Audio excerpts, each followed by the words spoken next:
Welcome to Cracking the Growth Code podcast. I'm your host, Matt Zembruski. Pleased to have as my guest today, Alyssa Follette, who is a Scrum Master and Development Supervisor at MEDITECH. Alyssa, welcome to the show. Oh, thank you for having me, Matt. Hopefully I pronounced your last name properly too. You did. Yes, you got it. Thank you. Good. Awesome. Names are important. Well, Alyssa, you have a lot of amazing experience. You and I have had a chance to go through an interview back a while ago, so I know you a little bit better than our audience. But I want to lean on your experience and talk about a concept that's a pretty simple term, but I want to get from your thought and experience what you think about it. The term is growth. So as a leader and agile professional, with your experience, how would you describe the concept of sustainable growth as it relates to companies? Like what comes to mind when you think about growth for teams and for organizations and for people, and when you get sustainable growth? Like, what are your thoughts on that?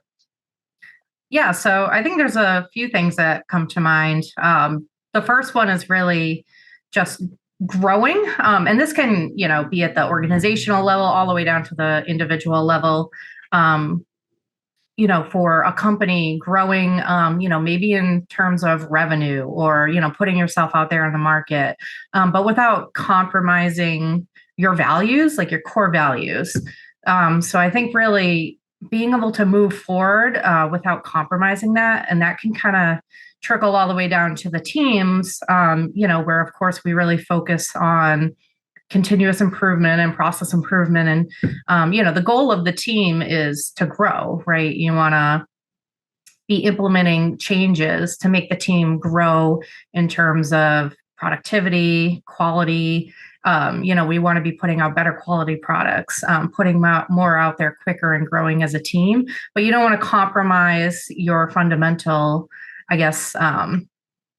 values as an agile team. So you want to be, the team autonomy and communication and all those things that kind of like hold the team together. That's a really great answer. And if you think about the team with your experience in working with agile teams and growing them and started, so I want to paint I'm a visual person. So let's paint a visual picture of what you see as with your team or teams today. 6 to 12 months from now, when you're very successful in helping your teams get to the next level and facilitating your team's growth to the next level, what does that look like to you? Like, what are some of the things that you might be looking at or thinking about when you paint a picture of what success looks like for your team a little bit down the road, maybe 6 to 12 months? So you're looking at things like velocity? Are you looking at like happiness? Are you looking at measuring value in some other way? Or I guess what are the things that matter to you when you think of that growth? I think it's all of the above. I think of, my situation at my specific company. So it kind of goes with the company and the team as well. And I think it's really investing in the people and the people kind of growing. So I think in the next 6 to 12 months, I could see even ideally just even reinforcing the, agile values and principles, things of that nature. For my company, we adopted Agile, I think it was about 8 years ago now. And they had some people go out into the field and learn about Agile and bring it back. And that was great. But we haven't had like a really great reinforcement since then. And some of these people have come in since we transitioned to Agile, and they never got that full training. And there's some Agile processes, I think, that have kind of got pushed to the wayside, that maybe we need to just be reinforced again and just reminded about, the value in all these. And I think that could be like a company-wide effort educationally, and things of that nature. And that would really trickle down back to the teams, and everyone's kind of collaborating and talking about it and understanding the value and really pushing themselves forward. Almost like an agile refresher of some point, because 8 years is a long time.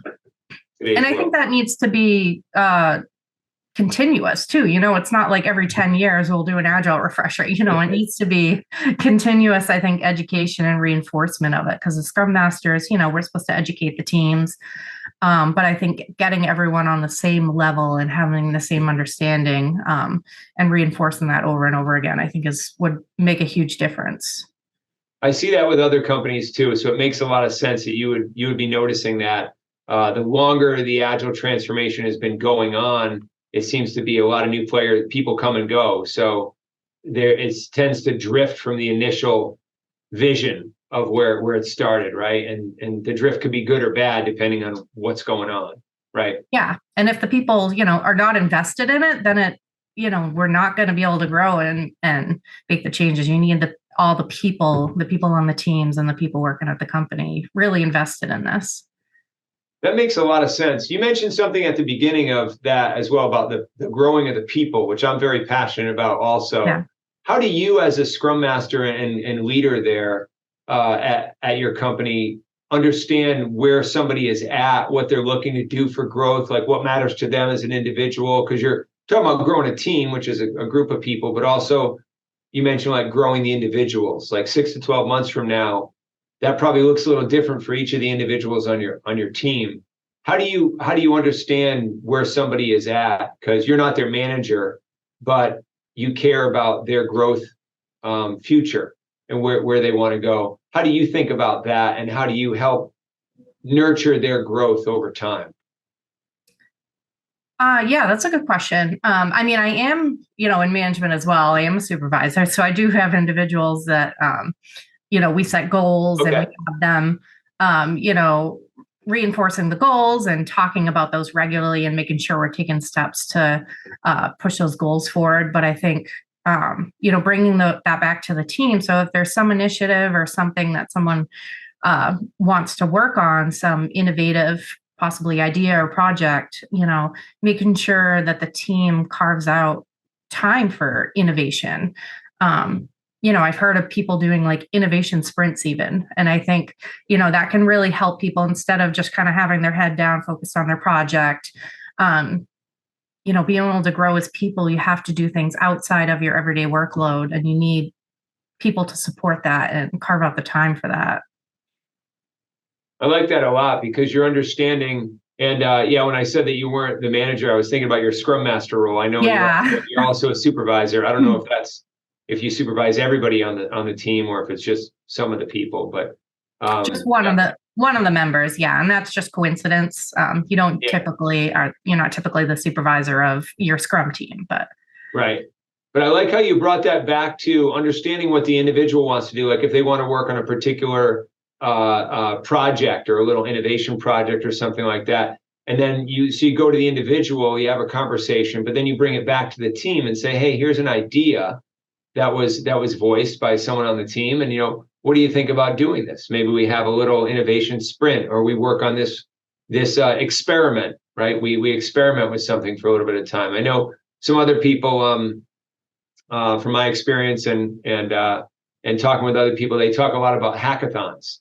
Let's do a hackathon for a sprint, which is sort of an innovation sprint. Like we're going to do it for a week, 2 weeks, whatever, but similar concept. And I think that's really cool because there's a lot of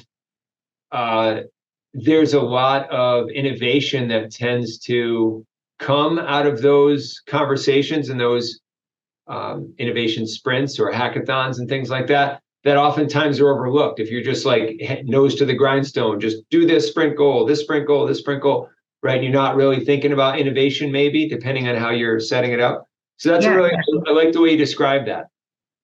Yeah, exactly. That's so let's talk about as Scrum Masters and Agile professionals, we talk a lot about impediments from time to time.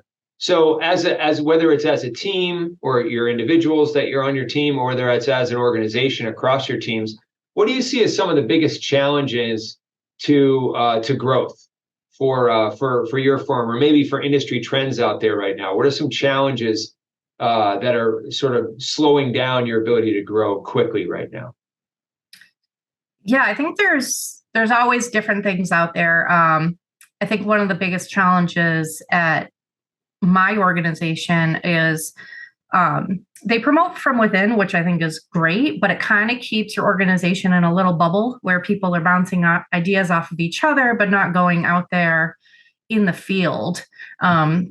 And I think that's kind of restricted us a little bit because there's so many talented people out there with amazing experiences who have, maybe worked at tons of different companies and seen what works, what doesn't work. And then even, in the agile world, it could be an agile coach or someone, who could maybe see the specific issues that we have at MEDITECH with implementing certain agile processes, and maybe coaching us through that and say, I have this great idea, whereas we're just kind of in our little bubble trying to figure it out for what works with our organization. But there might be some other people out there who might have encountered something similar, or have some different ideas for that. That's a great example. I've seen that a lot in my travels as well, Alyssa, I've seen when people are hired from outside the large organizations and they come in, say, as a product owner, or as a Scrum Master, and they have a lot of external experience before they come into that bubble of a company that's been around for a while, they tend to bring a lot of innovation, a lot of good ideas, and a lot of perspective. Whereas the people who have maybe been at the company for 10 or 20 or more years, and now they're a Scrum Master, or now they're a product owner, or now they're a senior leader, a lot of times they're operating all from the context of that bubble. So they don't necessarily see some of the growth opportunities that could be there otherwise, right? Yeah. And I think a lot of folks, especially who have been there for a long time, it's not that they don't want to grow and they're not open to different ideas, but I think they're just so used to the way things have been done. And that's just kind of the status quo. This is how we've always done it and it works. And people are, of course, always scared of change and taking a risk because it's like, what if everything blows up? But, I think taking more risks is, can be worth it. And, it doesn't hurt to try. You can always go back to the way you were doing things before if it doesn't work out. Yeah, so true. So true. And you mentioned status quo and the courage to challenge that status quo, which is really necessary to make good change happen and good growth happen. As a Scrum Master and Agile professional and leader there, I know you're one of the people who thinks about challenging the status quo. What do you find? What are there other Scrum Masters, other leaders there, other managers who support that, or do you see where do you see most of your partnership when it comes to, hey, we got to challenge this aspect of the system here because we want to really make this a little bit better so our people can be happier or grow faster or whatever.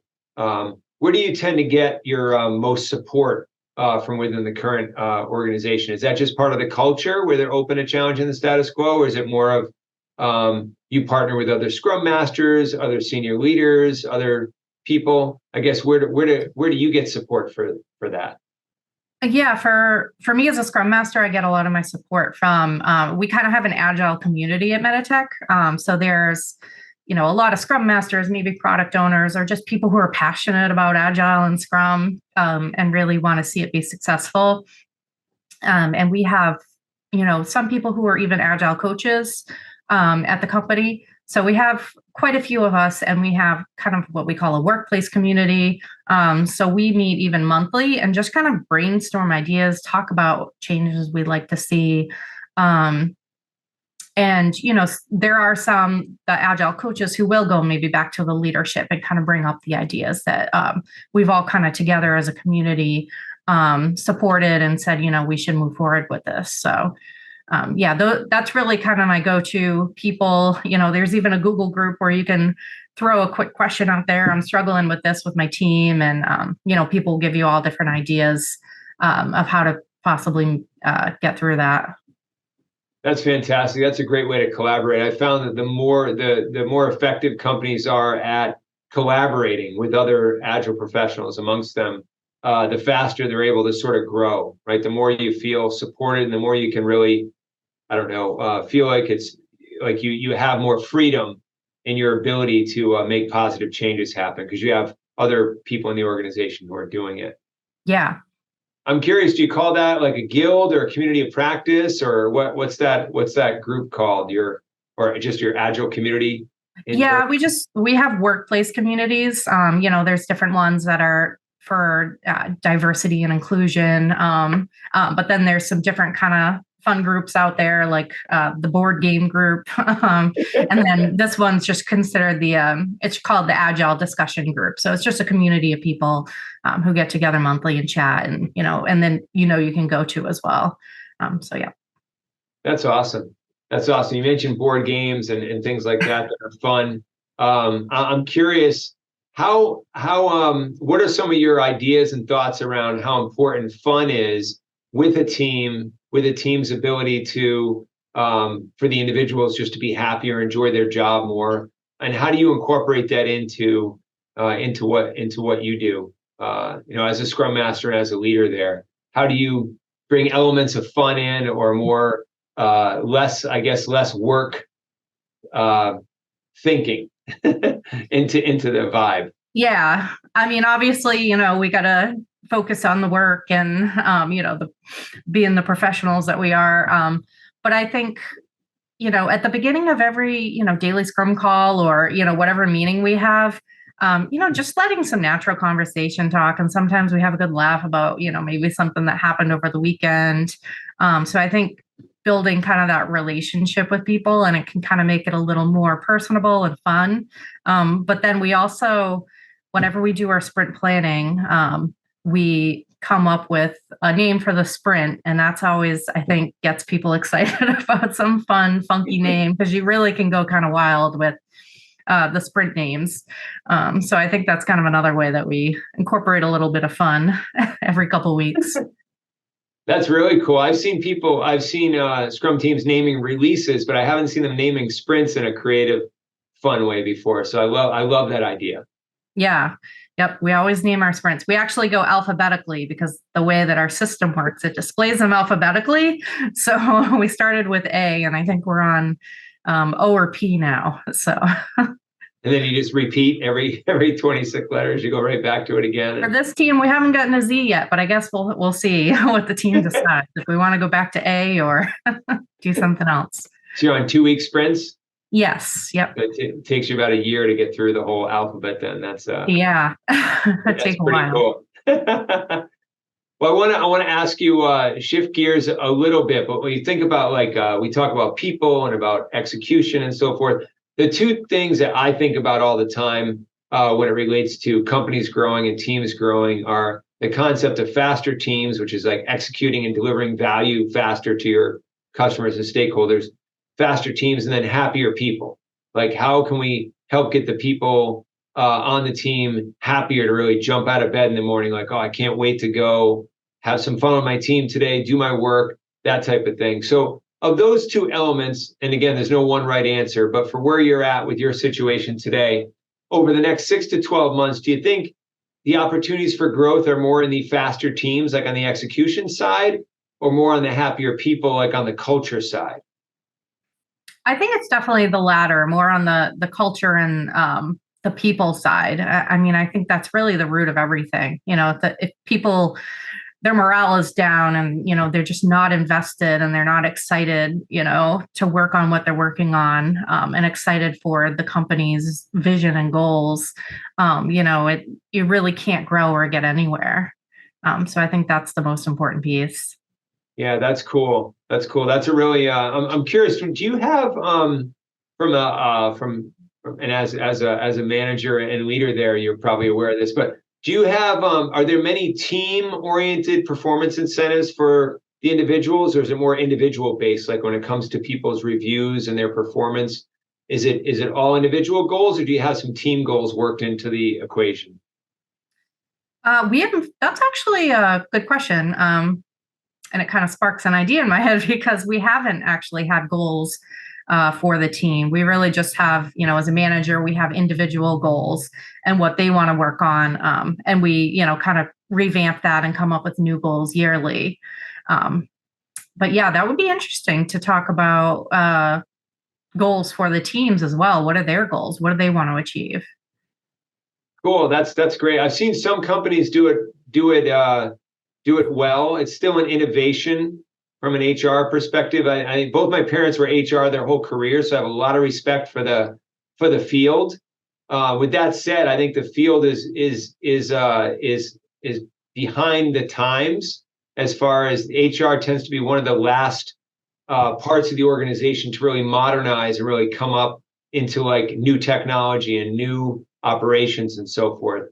And from an Agile perspective, Agile's been around for a while, and Agile's all about team, right? And it's taken a while for team-oriented performance incentives to really get worked in. Most companies don't do it, just like yourself. Yeah. There. But it's a good opportunity. It's good to consider. I've been involved with it with a couple companies. It's not something you just figure out overnight and you just drop it in. It's more of like a conversation, and you got to work on it. And it really depends on leadership and a lot of other aspects of it. But that's good. So I want to ask you, I have a couple more questions as we sort of wind down and wrap up. First of all, from a practical perspective, thinking about our audience of leaders, current leaders and future leaders across companies, and across the nation, even across the world, what are some takeaways or some tips, practical tips that it doesn't, not necessarily just for your company, but for the industry in general? What are some tips that you have for leaders today in Agile organizations, and some things they should be thinking about? Like, if we just narrowed it down, like say your top 3 pieces of advice for other leaders out there in the industry, and what they could think about in order to help grow their organizations more effectively. Yeah. So I think for organizations, I think they really need to, look at what the market's doing. Right now, like Gen AI is huge, and how is that going to affect us, and how can we get ahead of that? Making sure that we're keeping on top of the trends. So I think that's extremely important, because you don't want to get behind the curve on that. And I also think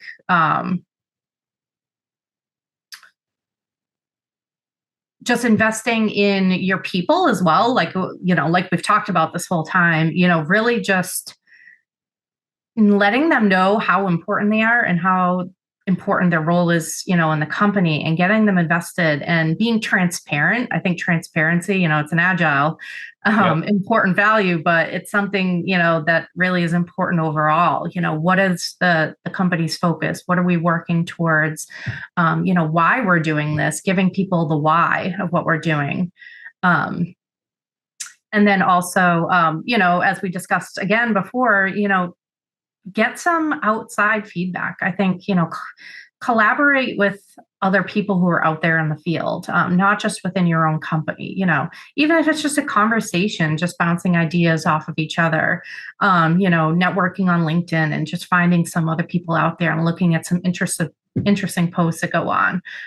Or it could even be, bringing a consultant into your company to help improve and bring about some change.